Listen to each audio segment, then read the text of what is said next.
So I have a couple questions for you. Okay. What is the job description of an athletic trainer?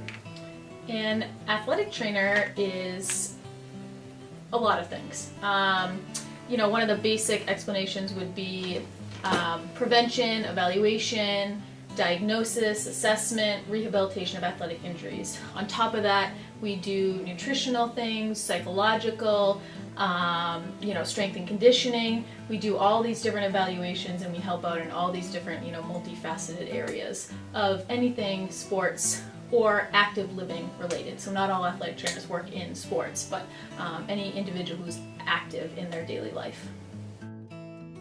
So, so what other jobs can you do with this degree? Like, I know that you work here in a high school, but what other places can you work in with that degree? So as an athletic trainer, you can work, most people know pros, college, high school levels.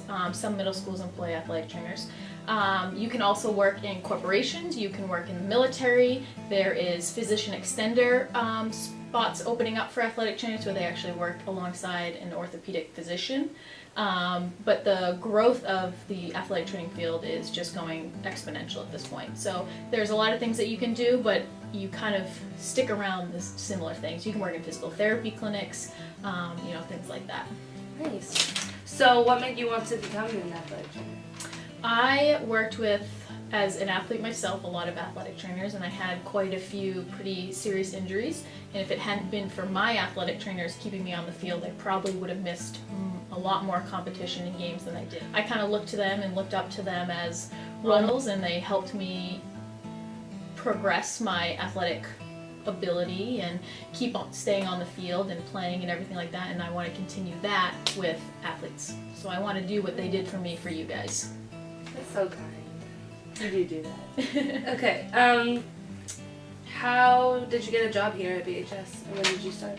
I started in August of 2011. I graduated from UNE in May of 2011. So when I graduated, I started applying to openings. I heard of this opening through other athletic trainers that I worked with through clinical experiences, and put my name in the hat and came in for an interview and was offered. So like right away. Were you scared just to go from college to? No, I was very excited actually. In the athletic training field, you get a lot of clinical rotations, so you really get the hands-on aspect, and you actually have to do it. It's not just all in classes. This is a funny question. What's your favorite injury to treat? Favorite injury? I don't know if I have a favorite injury. I know you're exceptionally good at wrapping ankles. Oh, thank you. That's taping. Yeah. Okay. Okay, taping. I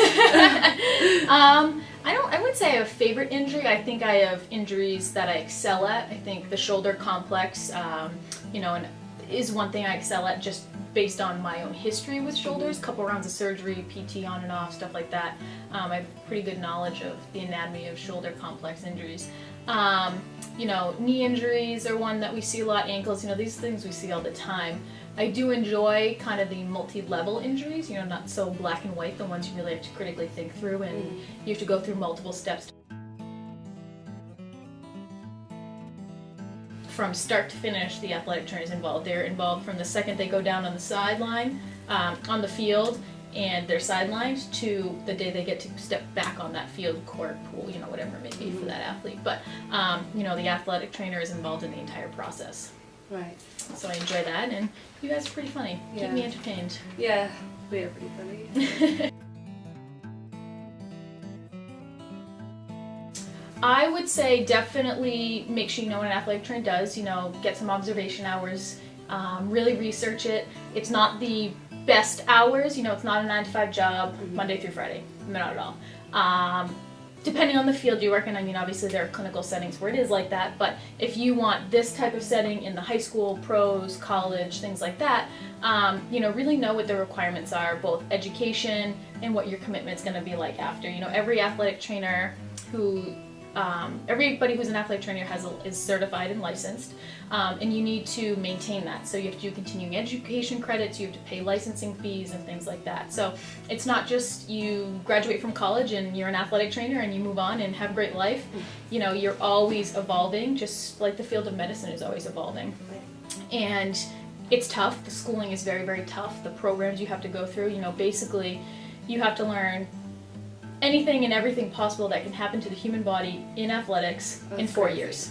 So, you know, crazy. obviously you don't cover everything, but you get a good basis, and then you have to grow on that, and you have to teach a lot of, you know, you teach yourself when you get in the field. I mean, there was a lot of stuff my first year I was kind of like, oh goodness gracious, and I'm not really sure what this is, and Yeah. blah, blah, blah, and I consulted with other athletic trainers and doctors, and I learned new techniques from them and picked up on stuff through research and going to conferences and all sorts of continuing ed stuff. So you're always evolving, and if you are a person that doesn't want to do that and doesn't want to you know, maybe work some crazy hours and things like that, you know, maybe it's not the right field for you. But if you want to see athletes succeed and you want to affect athletes' lives and you want to help them in growing and their future and things like that, then I think it's a great field. You know, I combine the two things I love, sports and athletics, and Yeah. I'm in a career I love because of that.